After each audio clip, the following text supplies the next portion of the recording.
Hey everyone, welcome to my YouTube channel. This is me and I scored 630 out of 720 NEET 2024. Currently I'm doing BMS. So this video is all about syllabus, revision and backlog. Because all of you know अब सिर्फ 5 months बच गए NEET 2026 के लिए and ये जो time है इस टाइम पे रिविजन और बैकलॉग कवर करना बहुत इंपॉर्टेंट हो जाता है। रिविजन रिविजन भी मेरे अकॉर्डिंग दो वे में होनी चाहिए।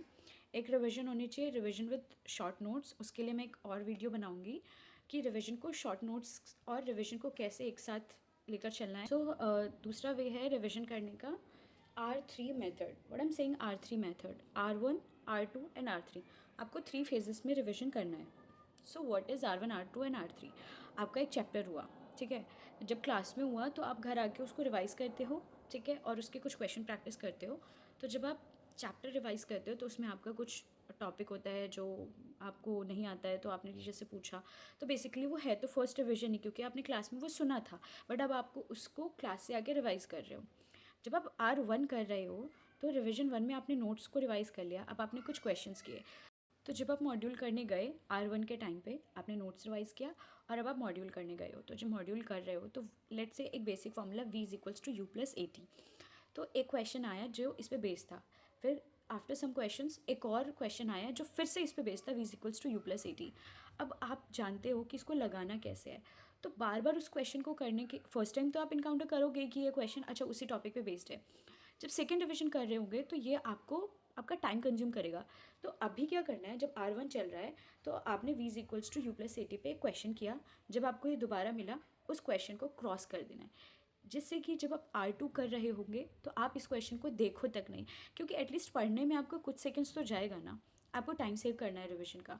तो आपने क्रॉस कर दिया, अगेन अगर फिर से ये V=U+80 पर नेक्स्ट क्वेश्चन मिलता है, अगेन आपको क्रॉस करना है। जितने भी टॉपिक्स उस चैप्टर में हैं और आप मॉड्यूल कर रहे हो, एक टॉपिक आपको पता है उसको कैसे अप्लाई करना है, अगर उससे डिफरेंट लैंग्वेज और डिफरेंट तरीके से भी क्वेश्चन पूछ लेता है और आपको पता है कि वो फॉर्मूला स्ट्रांगली कैसे यूज़ करना है, तो उससे मिलते जुलते क्वेश्चंस क्रॉस करते जाने हैं। क्योंकि ऐसा होता है कि सेम टॉपिक पे मल्टीपल क्वेश्चंस पूछे जाते हैं और लग सिंपल रहा होता है। आपको वो क्रॉस करते जाना है, जिससे कि R2 that is revision second के टाइम पे आपका टाइम सेव हो सके। Now come to R2 phase. R2 phase में आपको क्या करना है, सबसे पहले वापस से अपने नोट्स को ऐसे देखो कि क्या क्या था। इस टाइम पे आप पढ़ नहीं रहे हो, जैसे आपने कोचिंग से आके फर्स्ट रिवीजन किया था उस टॉपिक को, जब क्लास में पढ़ाया गया था तो आपने फर्स्ट रिवीजन किया था तो सब कुछ पढ़ा था। अभी आपको सब कुछ नहीं पढ़ना, जस्ट रिकॉल करना है कि क्या क्या चीज़ें थी एंड देन फिर देखना है उस नोट्स में कि क्या अब मैं सब चीज़ें रिकॉल कर पा रहा हूँ कि नहीं। जो चीज़ आप रिकॉल कर पा रहे हो बिना नोट्स को देखे, क्योंकि R2 के टाइम पे आपको नोट्स नहीं देखना। ये एक चेक है कि आपका जो फर्स्ट टाइम मेमोरी आपने जनरेट की थी अपने ब्रेन में इस टॉपिक के रिगार्डिंग, वो अभी भी स्टोर है। अगर वो अभी भी स्ट्रांग है ना, तो ट्रस्ट मी गाइस, आपने जो सुना था वो हमेशा रहने वाला है, वो नहीं निकलेगा। तो इसीलिए ये चेक है कि बिफोर सीइंग द टॉपिक आपको रिकॉल करना है कि उसमें था क्या। वो चीज़ आपने रिकॉल कर ली। अब जो रेस्ट जो बच गया है, जो आपको नहीं आता है, उसको एक पेंसिल से या हाइलाइटर से या किसी तरीके से उसको एक मार्क दे देना है कि नेक्स्ट अब मैं इसको रिवाइज़ करूँगा, ठीक है। R2 में आपको सिर्फ उसको रिवाइज़ करना है। R2 के लिए जब आप मॉड्यूल पर गए तो आपको वो क्रॉस वाले क्वेश्चंस को देखना भी नहीं है। अब जो रेस्ट ऑफ द क्वेश्चंस है उनको करना है। अगेन अब वो जो रेस्ट ऑफ द क्वेश्चंस आप कर रहे होंगे उनमें से कोई क्वेश्चन होगा जो बस आपने पढ़ा और आपसे क्वेश्चन हो गया, अब आपको उसको R3 में नहीं डालना है। अब R3 के लिए जो क्वेश्चन आपको ऐसे थोड़ा सोचना पड़ रहा है कि यार क्या था, कैसे करना है, कौन सा फॉर्मूला लगाना है, कोई टॉपिक जो आपको नोट्स में से देखकर उस क्वेश्चन को सॉल्व करना पड़ा, उसको सर्कल। जो रिवीजन 2 के टाइम पे आपने जो मार्क किया था, अब आप उसको बिना नोट्स देखे रिकॉल करो।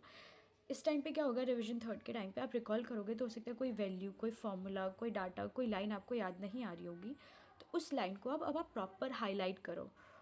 ऐसे ही आप पूरे नोट्स से गो थ्रू करो और प्रॉपर हाईलाइट करो उस पॉइंट को, उस लाइन को जो आपको नहीं याद आ रही है। फिर मॉड्यूल पे कैसे करना है, मॉड्यूल के लिए रिवीजन 2 के टाइम पे आपने कुछ क्वेश्चन सर्कल किए था, जो क्वेश्चन सर्कल किया था उसको आपको रिवीजन 3 के टाइम पे करना है और अभी आपको कोई चेंजेस नहीं करने, उन क्वेश्चंस को प्रॉपरली करना है। तो ऐसे आपका रिफाइंड हो जाएंगे क्वेश्चंस R1 R2 R3 करके, और एक चंक ऑफ क्वेश्चंस जो सर्कल वाले हैं वो रह जाएंगे। तो 3 रिवीजन टेक्निक आपको फॉलो करनी है। और रिवीजन विद शॉर्ट नोट्स कैसे करना है वो उसके लिए मैं एक और वीडियो बना दूँगी, उसमें मैं आपको ये भी बता रही हूँगी कि शॉर्ट नोट्स बनाना कैसे है रिवीजन के according. and thank you for watching. Bye bye.